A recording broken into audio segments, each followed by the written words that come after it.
പൂനെയിൽ നിന്നുള്ള സന്ദീപ് ദേശ്പാണ്ഡെ, അദ്ദേഹത്തിന്റെ കുടുംബം, ഇവരുടെ വെസ്റ്റീജ് പിന്നെ വിന്നിംഗ് ടീം ഇതിലൂടെയുള്ള ഒരു യാത്രയെക്കുറിച്ച് അവർ തന്നെ പറയുന്ന ഒരു വീഡിയോയിൽ നിന്നുള്ള വിവരങ്ങളാണ്. ശരി. അപ്പോ സാധാരണ ജീവിത സാഹചര്യങ്ങളിൽ നിന്നൊക്കെ അവരെങ്ങനെയാണ് ഈ പറയുന്ന സാമ്പത്തിക സ്വാതന്ത്ര്യത്തിലേക്കും ഒരു മെച്ചപ്പെട്ട ലൈഫ് സ്റ്റൈലിലേക്കുമൊക്കെ എത്തിയത്? അതാണ് നമ്മൾ പ്രധാനമായും മനസ്സിലാക്കാൻ ശ്രമിക്കുന്നത്. അവർ ഈ പറയുന്ന വഴി, അതായത് ഈ പാത വളരെ ലളിതമാണ്, സിമ്പിളാണ് എന്നും പറയുന്നുണ്ട്. അതും നമുക്കൊന്ന് നോക്കണം. അതെ, ആ ലാളിത്യം ഒരു പ്രധാന പോയിന്റാണ്. ശരി. അപ്പോൾ നമുക്ക് കാര്യത്തിലേക്ക് കിടക്കാം, അല്ലേ? ഈ ഒരു വലിയ മാറ്റം, ഇതിന് പിന്നിൽ എന്താണ്? വെസ്റ്റീജ് എന്ന ഒരു അവസരം, പിന്നെ വിന്നിംഗ് ടീം എന്നൊരു സപ്പോർട്ട് സിസ്റ്റം, ഇതൊക്കെ അവരുടെ യാത്രയിൽ എങ്ങനെയാണ് നിർണായകമായത്?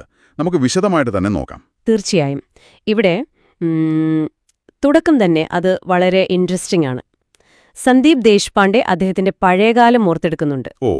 ഏതാണ്ടൊരു 15 വർഷത്തോളം പൂനെയിലെ ആ തിരക്കുള്ള ലക്ഷ്മി റോഡില്ലേ, അവിടെ ഒരു തട്ടുകട നടത്തിയിരുന്നെന്നാണ് അദ്ദേഹം പറയുന്നത്. തട്ടുകടയോ? ലക്ഷ്മി റോഡില്? അതെ. അന്ന് അദ്ദേഹം പറയുന്നൊരു കാര്യമുണ്ട്. ഏതെങ്കിലും ഒരു കാർ നിർത്തിയിട്ട് അതിൽ നിന്ന് ആരെങ്കിലും പാല് കുടിക്കാൻ ഇറങ്ങിയാൽ ഒരു പ്രത്യേക പരിഗണനയോടെ ഓടിച്ചെന്ന് അവർക്ക് സർവീസ് കൊടുക്കുമായിരുന്നെന്ന്. അതിന്റെ കാരണം എന്താന്ന് വെച്ചാല് അന്ന് സ്വന്തമായിട്ടൊരു കാർ എന്നൊക്കെ പറയുന്നത് അദ്ദേഹത്തിന് വലിയൊരു സ്വപ്നമായിരുന്നു. കാറിലുള്ളവരോട് ഒരു പ്രത്യേക ഇഷ്ടം. ഓഹോ, അത് കേൾക്കുമ്പോൾ തന്നെ ആ ഒരു പഴയ അവസ്ഥയും ഇന്നത്തെ അവസ്ഥയും തമ്മിലുള്ളൊരു അന്തരം മനസ്സിലാക്കാൻ പറ്റുന്നുണ്ട്. അത് തന്നെ. ആ ഓർമ്മയിൽ നിന്ന് ഇന്നത്തെ യാഥാർത്ഥ്യത്തിലേക്ക് വരുമ്പോ അദ്ദേഹം പറയുന്നുണ്ട്, ഇന്ന് അതേ ലക്ഷ്മി റോഡില് അതേ സ്ഥലത്ത് തന്റെ സ്വന്തം ഓഡി കാർ പാർക്ക് ചെയ്യുമ്പോ ഒരു അഭിമാനം തോന്നുന്നുവെന്ന്. കൊള്ളാം. ഓഡി കാർ, തട്ടുകടയിൽ നിന്ന് ഓഡി കാറിലേക്ക്, അതൊരു വലിയ ദൂരം തന്നെയാണല്ലോ. വളരെ വലിയ ദൂരം. ആ ഒരൊറ്റ ചിത്രം മതി ആ മാറ്റം എത്ര വലുതാണെന്ന് മനസ്സിലാക്കാൻ. പക്ഷേ ഈ വിജയത്തിലേക്ക് എത്തുന്നതിന് മുൻപ് അദ്ദേഹം വേറെയും പല മേഖലകളിൽ ശ്രമിച്ചിട്ടുണ്ട് കേട്ടോ. അതെ, അതും പറയുന്നുണ്ടായിരുന്നു. ആ തട്ടുകട മാത്രമല്ല, വീഡിയോ കസറ്റ് കട നടത്തിയിട്ടുണ്ട് പണ്ട്. പിന്നെ ഹോട്ടൽ ബിസിനസ്സിൽ ഒരു കൈ നോക്കി. എന്തിനധികം ഏകദേശം ഒരു 8 വർഷത്തോളം ഒരു ക്രിമിനൽ ലോയറായിട്ട് പ്രാക്ടീസ് ചെയ്തിട്ടുണ്ട്. ലോയറോ? അപ്പൊ പല ഫീൽഡുകള്. അതെ. അദ്ദേഹത്തിന്റെ വാക്കുകളിൽ തന്നെ പറഞ്ഞാൽ, ലക്ഷങ്ങൾ സമ്പാദിക്കണം, ഒരു വലിയ നിലയിലെത്തണമെന്നൊരു തീവ്രമായ ആഗ്രഹം എപ്പോഴും ഉള്ളിലുണ്ടായിരുന്നു. അപ്പോ ആ ഒരു ലക്ഷ്യത്തിലേക്കുള്ള യാത്രയിലാണ് വെസ്റ്റീജ് ഒരു വഴിയായി വരുന്നത്. കൃത്യമായി പറഞ്ഞാൽ അതെ. പല വഴികൾ നോക്കിയ ശേഷമാണ് അദ്ദേഹം വെസ്റ്റീജിലെത്തുന്നത്. അതെന്തായാലും അദ്ദേഹത്തിനൊരു ടേണിംഗ് പോയിന്റായി മാറി. വെസ്റ്റീജിൽ അദ്ദേഹം എത്ര നാളുകൊണ്ടാണ് ഈ പറഞ്ഞ നിലയിലേക്കെത്തിയത്? ഏകദേശം ഒരു 4.5 വർഷം. അതുകൊണ്ട് അദ്ദേഹം വെസ്റ്റീജിലെ ഒരു ഉയർന്ന rank, double universal crown director എന്ന പദവിയിലെത്തി. 4.5 വർഷം കൊണ്ട്? അതെ. അത് വെസ്റ്റീജ് സിസ്റ്റത്തിൽ ഒരു പ്രധാന നേട്ടമാണ്. നല്ല വരുമാനം, വലിയൊരു ടീം, അതൊക്കെയാണത് സൂചിപ്പിക്കുന്നത്. അദ്ദേഹം എടുത്തു പറയുന്നൊരു കാര്യമുണ്ട്, വെസ്റ്റീജ് ബിസിനസിന്റെ ഒരു പ്രത്യേകത. എന്താണ് ആ പ്രത്യേകത? അദ്ദേഹം ഉപയോഗിച്ചൊരു വാചകം യഹ വാൻ സിയു എന്നാണ്. അതിന്റെ അർത്ഥം എന്താന്ന് വെച്ചാല്, ഈ ബിസിനസ്സില് നിങ്ങൾ ഒരിക്കൽ ഒരു ലെവലിലെത്തിയാല് നിങ്ങൾ ഉണ്ടാക്കിയെടുത്ത ആ ഒരു പ്രയത്നം, ആ ഒരു ടീം, അതൊരിക്കലും പൂജ്യമായി പോകുന്നില്ല, അത് നഷ്ടപ്പെടുന്നില്ല. മനസ്സിലായി. നമ്മൾ ചെയ്തത് അവിടെ തന്നെ കാണും. അതെ, അത് അവിടെ നിലനിൽക്കും, അത് വളർന്നുകൊണ്ടേയിരിക്കും. മറ്റു പല ബിസിനസ്സുകളിലും ചിലപ്പോൾ അങ്ങനെയല്ലല്ലോ. ചിലപ്പോൾ എല്ലാം ആദ്യം തൊട്ട് തുടങ്ങേണ്ടി വരും. ശരിയാണ്. അപ്പൊ ഈ ഒരു സ്ഥിരത, ഈ ഒരു ഗ്രോത്ത് പൊട്ടൻഷ്യൽ, അതാണ് അദ്ദേഹത്തെ ഇതിലേക്ക് ആകർഷിച്ച ഒരു പ്രധാന ഘടകം. ഇതുപോലൊരു പ്ലാറ്റ്ഫോം മുൻപ് കണ്ടിട്ടില്ല എന്നും ഈ അവസരം കിട്ടിയതിൽ ഭയങ്കര സന്തോഷമുണ്ടെന്നും അദ്ദേഹം പറയുന്നുണ്ട്. ഇന്ന് അദ്ദേഹത്തിന്റെ കൂടെ വലിയ ഒരു ഗ്രൂപ്പ്, ഒരു ടീം തന്നെയുണ്ട്. അതും വലിയ അഭിമാനത്തോടെയാണ് അദ്ദേഹം പറയുന്നത്. ഇത് അദ്ദേഹത്തിന്റെ മാത്രം വിജയമല്ല, കുടുംബം മുഴുവൻ ഇതിന്റെ ഭാഗമാണെന്ന് പറഞ്ഞല്ലോ. അതും ഒരു രസമുള്ള കാര്യമല്ലേ? ദേശ്പാണ്ഡെ മുൻപ് ഹൗസ് വൈഫായിരുന്നു. ഇപ്പോൾ അദ്ദേഹത്തോടൊപ്പം ഈ ബിസിനസ്സിൽ ആക്റ്റീവാണ്. അതുപോലെ മകൻ ശ്രീധർ, പുള്ളി ഒരു IT പ്രൊഫഷണലാണ്. മരുമകൾ ഭാഗ്യശ്രീ, അവരൊരു ഇന്റീരിയർ ഡിസൈനറാണ്. ഇവരെല്ലാവരും ഇപ്പോൾ ഒരുമിച്ചാണ് ഈ ബിസിനസ് ചെയ്യുന്നത്. കൊള്ളാം. ഒരു ഫാമിലി ബിസിനസ് പോലെ ആയപ്പോ? അതെ. ഒരു കുടുംബം മുഴുവൻ ഒന്നിച്ചു നിന്ന് പ്രവർത്തിക്കുന്നു. അതവർക്ക് വലിയ സന്തോഷം നൽകുന്നുണ്ട് എന്ന് അവരുടെ സംസാരത്തിൽ നിന്ന് വ്യക്തമാണ്. ഒരു നല്ല അവസരം കിട്ടിയെന്നത് ശരി, പക്ഷെ മുന്നോട്ടു പോകണമെങ്കിൽ നല്ലൊരു സപ്പോർട്ടും ഗൈഡൻസും ഒക്കെ വേണ്ടേ? അവിടെയാണ് ഈ വിന്നിംഗ് ടീമിന്റെ റോള് വരുന്നതല്ലേ? എക്സാക്ട്ലി. അതാണ് അടുത്ത പ്രധാന പോയിന്റ്. സന്ദീപ് ദേശ്പാണ്ഡെ അത് വളരെ വ്യക്തമായിട്ട് പറയുന്നുണ്ട്. അദ്ദേഹത്തിന്റെ ഒരു വാചകം കടമെടുത്താൽ, ഒരു നെറ്റ്വർക്ക് ഉണ്ടാക്കുന്നത് ഒരു കാര്യം, എന്നാൽ ആ നെറ്റ്വർക്കിനെ ഒരുമിച്ച് ഒരു കുടുംബം പോലെ കൊണ്ടുപോവുക എന്നത് വേറൊരു കാര്യം. ശരിയാണ്. ടീമിനെ നിലനിർത്തുക എന്നത് പ്രധാനമാണ്. അതെ. തന്റെ കൂടെ വന്ന ആളുകളെ വിജയത്തിലേക്ക് നയിക്കാനും അവരെ ഒരുമിച്ച് നിർത്താനും സാധിച്ചത് വിന്നിംഗ് ടീം എന്ന ആ ഒരു സിസ്റ്റം ഉള്ളതുകൊണ്ടാണെന്ന് അദ്ദേഹം തുറന്നു പറയുന്നുണ്ട്. അപ്പോ എന്താണ് ഈ വിന്നിംഗ് ടീം നൽകുന്ന ആ ഒരു പിന്തുണ? വെറും ബിസിനസ് കാര്യങ്ങൾ മാത്രമാണോ പഠിപ്പിക്കുന്നത്? അല്ലല്ല, അതാണ് അതിന്റെ ഒരു ഭംഗി. വിന്നിംഗ് ടീം ബിസിനസ് പഠിപ്പിക്കുന്നതിനൊപ്പം നല്ല മൂല്യങ്ങൾ, അദ്ദേഹം ഉപയോഗിക്കുന്ന വാക്ക് സംസ്കാരം എന്നാണ്, അത് നൽകി എന്ന് പറയുന്നു. ഓ, വാല്യൂസ്. അതെ. പിന്നെ നല്ല ചിന്താഗതി, പോസിറ്റീവ് ആറ്റിറ്റ്യൂഡ്, അതിനെ അദ്ദേഹം അച്ചി സോച്ച് എന്ന് പറയുന്നു. അത് വളർത്തിയെടുക്കാൻ സഹായിച്ചു. അതിനേക്കാളൊക്കെ ഉപരിയായിട്ട് ടീം മെമ്പേഴ്സിന്റെ ഇടയിൽ ഒരു പരസ്പര സഹായ മനോഭാവം, ഏക് ദൂസരെ കാ സാത്ത് ദേത്തെ ഹെ എന്ന് അദ്ദേഹം പറയുന്നു. അത് വളർത്തിയെടുക്കാൻ ഈ സിസ്റ്റത്തിന് കഴിഞ്ഞു. അപ്പൊ ഇതൊരു കംപ്ലീറ്റ് സപ്പോർട്ട് സിസ്റ്റം ആണെന്ന് പറയാം. ഒരു തരത്തിൽ അതെ.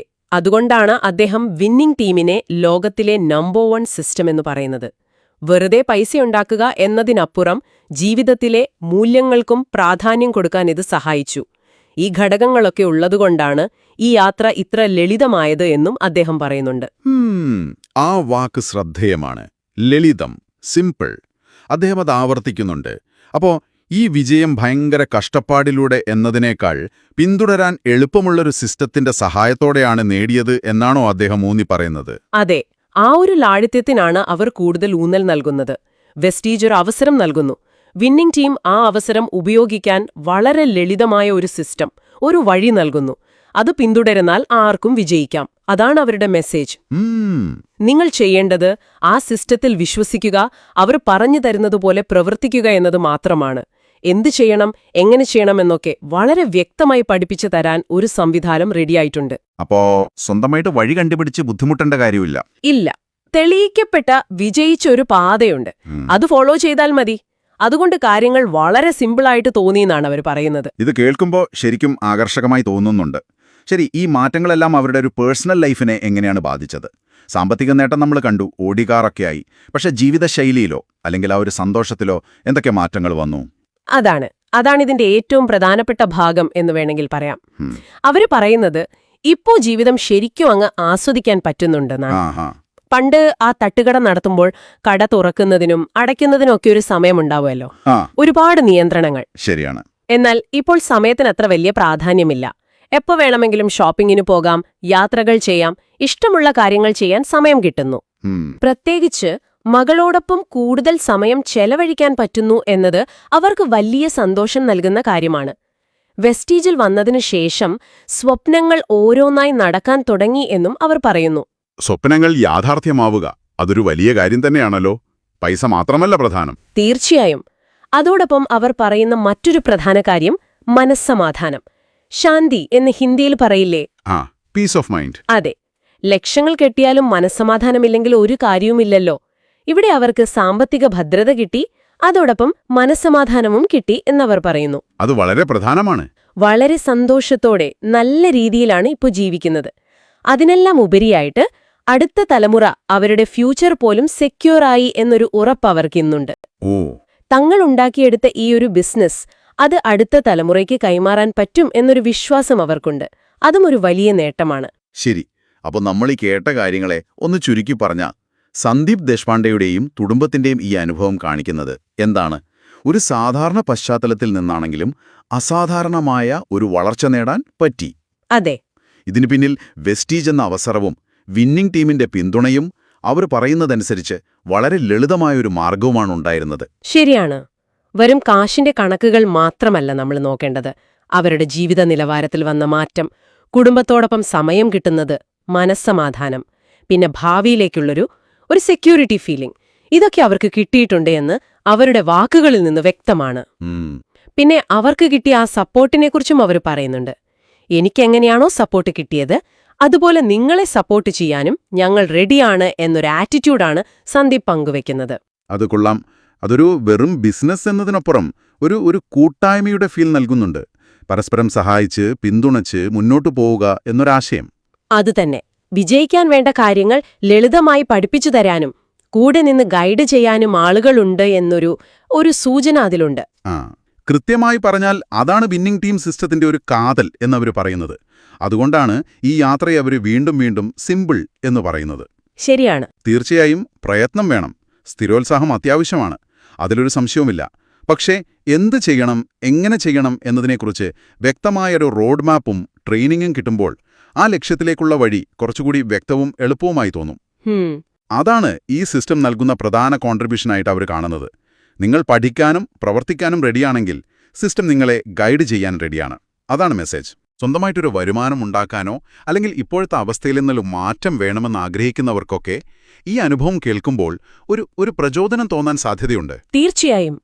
പ്രത്യേകിച്ച് സന്ദീപ് ദേശ്പാണ്ഡെയുടെ തുടക്കം ഓർക്കുമ്പോൾ. അതെ. ഒരു തട്ടുകടയിൽ നിന്ന് സ്വന്തം ഓഡി കാറിലേക്കും ഫിനാൻഷ്യൽ ഫ്രീഡത്തിലേക്കും എത്താൻ അദ്ദേഹത്തിന് സാധിച്ചെങ്കിൽ, ശരിയായ ഒരു മനോഭാവത്തോടെയും ഈ സിസ്റ്റം നൽകുന്ന ആ ഒരു പിന്തുണയോടെയും പ്രവർത്തിച്ചാൽ മറ്റുള്ളവർക്കും സാമ്പത്തികമായി ഉയരാൻ സാധ്യത ഉണ്ട് എന്നൊരു ചിന്ത ഇത് നൽകുന്നുണ്ട്. അതാണ് ഈ അനുഭവത്തിന്റെ ഒരു പ്രധാന ആകർഷണം. അപ്പോൾ നമ്മൾ ഈ ചർച്ച ചെയ്ത കാര്യങ്ങളുടെയൊക്കെ അടിസ്ഥാനത്തിൽ പ്രധാനമായിട്ട് എന്തൊക്കെയാണ് നമുക്ക് മനസ്സിലാക്കാൻ പറ്റുന്നത്? സന്ദീപ് ദേശ്പാണ്ഡെയുടെയും കുടുംബത്തിന്റെയും വിവരണമനുസരിച്ച് നോക്കിയാൽ വെസ്റ്റീജ് നൽകുന്ന അവസരം, പിന്നെ വിന്നിംഗ് ടീമിന്റെ അവർ പറയുന്ന ലളിതമായ പരിശീലന രീതികളും ശരിയായി ഉപയോഗിച്ചാൽ സാധാരണ ജീവിത സാഹചര്യങ്ങളിൽ നിന്ന് പോലും വലിയ സാമ്പത്തിക വിജയവും ജീവിത നിലവാരത്തിൽ നല്ല ഉയർച്ചയൊക്കെ നേടാൻ സാധിക്കും. അതെ. ഇവിടെ നമ്മൾ ഓർക്കേണ്ട ഒരു കാര്യം, അവരുടെ വിവരണമനുസരിച്ച് ഇതൊരു ഒറ്റയാൾ പോരാട്ടമായിരുന്നില്ല. അല്ല, മറിച്ചൊരു ടീമിന്റെ കൂട്ടായ പരിശ്രമം, പരസ്പരമുള്ളൊരു സപ്പോർട്ട്, വ്യക്തമായ ഗൈഡൻസ്, ഇതെല്ലാം ഈ വിജയത്തിന് പിന്നിലുണ്ട്. ബിസിനസ് കെട്ടിപ്പടുത്തുന്നതിനോടൊപ്പം തന്നെ പേഴ്സണൽ ഗ്രോത്തിനും നല്ല മൂല്യങ്ങൾക്കും സംസ്കാരം, ഒരു പോസിറ്റീവ് ചിന്താഗതിക്കും സോച്ച് ഒക്കെ പ്രാധാന്യം നൽകുന്ന ഒരു സിസ്റ്റമാണ് ഇവിടെ വർക്ക് ചെയ്തത് എന്നാണ് അവർ പറയുന്നത്. ഈ വിവരങ്ങളൊക്കെ കേട്ട നിങ്ങൾക്ക് ഒരുപക്ഷെ നിങ്ങളുടെ സ്വന്തം ജീവിതത്തിലും സാമ്പത്തികമായിട്ടുള്ള മാറ്റങ്ങളും കൂടുതൽ സ്വാതന്ത്ര്യവുമൊക്കെ വേണമെന്ന് തോന്നുന്നുണ്ടാവാം, അല്ലേ? സാധ്യതയുണ്ട്. അങ്ങനെയെങ്കിൽ വെസ്റ്റീജ് പോലുള്ള ഒരു അവസരം, വിന്നിംഗ് ടീമിന്റേതെന്ന് പറയപ്പെടുന്ന ലളിതമായ പിന്തുണയോടെ നിങ്ങൾക്ക് പരിഗണിക്കാവുന്ന ഒന്നാണോ എന്ന് ചിന്തിക്കാവുന്നതാണ്. കാരണം ദേശ്പാണ്ഡെ കുടുംബത്തിന്റെ അനുഭവം അവരുടെ കാഴ്ചപ്പാടിൽ അങ്ങനെ ഒരു സാധ്യതയിലേക്കാണ് വിരൽ ചൂണ്ടുന്നത്. നമ്മൾ അവസാനിപ്പിക്കുന്നതിന് മുൻപ് ഒരു ചിന്ത കൂടി പങ്കുവെക്കട്ടെ. നമ്മള് ഈ സാമ്പത്തിക നേട്ടങ്ങളെക്കുറിച്ചൊക്കെ ഒരുപാട് സംസാരിച്ചു.